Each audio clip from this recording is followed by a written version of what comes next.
yourselves, Wargamers, because today we are gazing into the future. We're going to talk a little bit about the future of the channel, what to expect. But before we do, I wanted to do some actual Wargaming show and tell.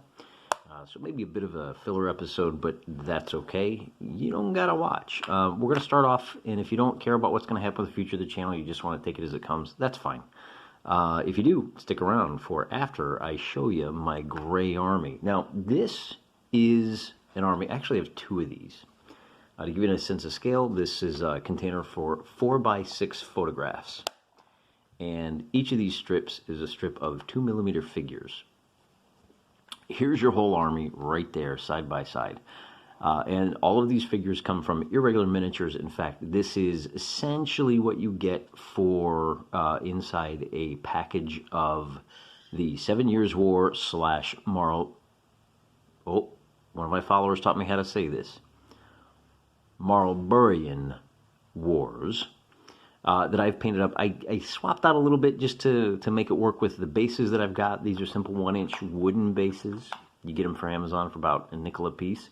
Crazy cheap. You get like 200 of them for $10. But we're looking at the figures today, and we will start at the top of the food chain, which of course means we're going to be looking at the headquarters to start. And here you see that we've got, let me grab a pen to use as a pointer.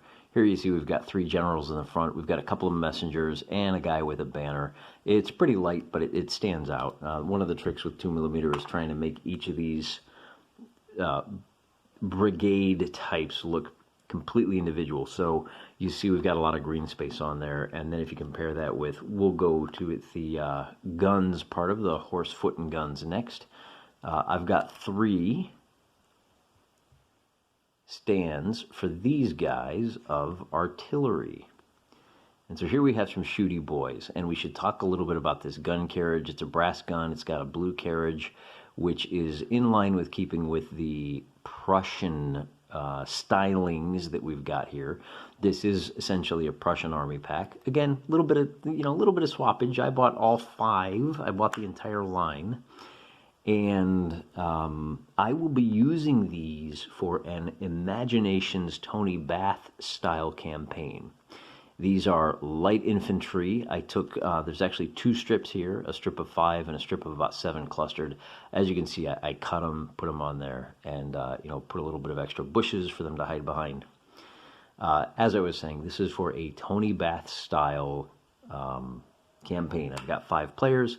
We've got a map. They're going to push armies around. We're going to use that campaign to generate the tabletop battles. The gentleman who is playing the not quite Prussians is going to be limited to this selection. So at any one moment, he's only ever going to be able to put 3 bases worth of guns on the table. Now, he's going to have to buy his own forces, but he's got to keep that in mind, that there are logistic issues, logistic limits to the number of guns you can put into battle. And from a real-world perspective, that makes a certain amount of sense. And so, fundamentally, the rules are driven by, I've only got so many guns. That's all you can do, bro. But it works really well. So here you see the difference. Now, this is a base of foot. So these infantry, these sloggers, if you can barely make out the flags, they're kind of Prussian-style flags. They all look the same, little blue dot, 4 red dots around it on a white field. And as you can see, now these, if we count, it looks like they are 1, 2, 3, 4, 5, 6, 7, 8, 9, 10 blocks of 10 by 2. So you've got 60 guys on this base for a brigade of about 600 men. You're looking at a 10-to-1 ratio. So you can fit a full brigade onto this base. Now, the one thing I want to point out is that you've got 3 lines of troops here and 3 lines of troops there. You see how these are separated a little bit? This is my visual cue that tells me this is a heavy infantry versus a light infantry. In other words, these guys are ready to attack in column. They would be your elite, your grenadiers. You've only got so many of those. I think his army has a total of 3 stands of heavy infantry and 13 stands of regular foot. And then just to help me remember that, I wrote on the back of each of these, hey, there's some guys on foot and there's some heavy foot. Oh, you can get a really good look at that flag there.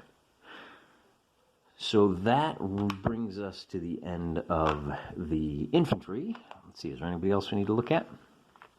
Nope, I think that about does it. I went ahead and painted all the flags to look the same. And that takes us over to the horses. In this case, you see the same thing. You've got two different styles of horses. You've got three lines that are really crowded in on each other, and these three are going to be your heavy horse, and these are going to be your light horse. Again, the strips that you buy come, what is that, 8 to a pack? Let's see, 1, 2, 3, 4, 5, 6, 7, 8. Yep, so there's 24 horses there, and here you've got 6. So it's 24 horses and 18 horses, so this is obviously a lighter brigade. And I know they're only 2 millimeters tall, but I think that given the paint job that we've got here, I went with a little bit of contrast. My uniforms are black. I tried to give them yellow hats, and then I went with a lighter colors on the horses. Just a little bit of variation you can kind of see to separate each of these individual grains of rice that we're calling horses. And in the end, when you're standing, when you've got your God's eye view, your eagle eye above the table, you can clearly see that we're looking at light versus heavy. And then whenever possible, I left a nice wide open spot in the middle. That's so we can put smoke counters down to show that they've fired off their guns. That also helps me understand that the open ground is to the front. So I've got 2 cues depending on which side of the table you're on. As with the infantry, I went ahead and labeled the back. So here I wrote cavalry, and nothing too fancy with those. I just painted white. The real trick to doing this, I found, is that you need to prime them for, not prime, but you put your spray matte coat on. Because if you don't do that, the Sharpie that you use will actually start peeling up the paint. So you seal it up, and then you can write on it with just a fine, I think like a 0.3 micron black pen. It's the same one I used to dot the pupils of the eyes for my towering 28 millimeter figures. Yes, I do paint those from time to time. And again, we can just pull one at random. A little bit of bushes to break up the monotony of these bases. The bases are simple sand painted up in 2 different contrasting shades of green, a little bit of yellow to make it look summertime. And once again, you can see if we get nice and tight, and if the camera will cooperate. I'm a little surprised at how well she's doing today. So, mega liar out of me, toots. There we go. See them flags? That ain't so bad. Those of you that paint 28 millimeter figures, it's basically just the same as painting an eyeball. You just have a couple more colors. And it's, we're doing impressionistic painting here. You can see the little horse tails, you can see the horses. So that's it. So with that out of the way, let's talk a little bit about the future of the channel. The holidays are coming up. We're all going to be very busy. Me, not the least of which, I'm working overtime. So expect to see less content through December. I'll still throw a couple of videos up. When I hit that magic number 100, this is episode 97. I've been keeping track. When I hit 100, we'll do a face reveal. That'll be a lot of fun. And then the other thing we need to talk about is what to expect in 2020. My big 3 goals are going to be to, 1, kick this game off. And to do that, I still need to paint the not quite French forces. That's the last of the armies. And then I need to assemble and paint up my terrain. I'm going to be doing something a little bit different. Never done it this way before, but for the 2 millimeter, we're going to do something a little different with the terrain boards that we're going to be using. And I'll walk you through that. And of course, we'll show you the French guys after they're already done. Maybe do a little bit of painting alone together with those guys. But we're going to slow way down, and we're going to kick things up. I'm going to try to record as many as I can to build a nice big cushion for January so we can get right back into our every other day posting schedule. We have to do the...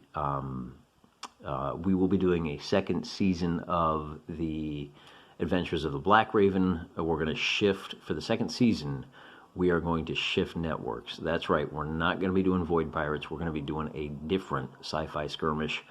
We're going to be going old school with that one, and that's going to be old school 5 Men in Normandy. The science fiction version of that rule set is 5 parsecs from home, which has the same kind of scale, same kind of fun, and I now have a Magic Space Baby figure, so got to get all that painted and then try to work in some other big 15 millimeters. But fundamentally, this right here is going to be the focus for 2021. Really looking forward to sharing that with you.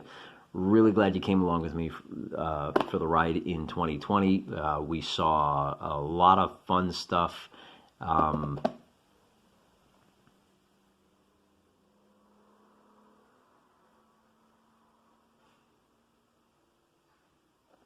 Here on the channel, a little bit of history, a little bit of fantasy, a little bit of sci-fi. We're going to keep mixing it up. We're going to keep throwing oddball stuff in as the mood strikes me. Of course, we're all wargamers here, so we know you have to follow the OCD where it takes you. I saw a post on the social media today. Someone asked, how do you resist the temptation not to start a new army?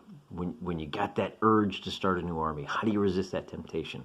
And my response was, oh, it's quite simple. I just start a new scale instead, which is probably not the right answer for streamlining your life. But hey, we're war gamers. These are the woes that we face, and as long as we're facing these woes and not something considerably more dangerous, we're all winning. So we're going to keep on winning in 2021. We're going to have a great time regardless of whatever happens in the macro scale of our life. Here at the micro scale, we're going to have winners and losers, but we're going to have a great time doing it the whole time. And remember, say your daily rosary every Friday. My intention is each of you guys. So have a great day. See you soon. I'm praying for you.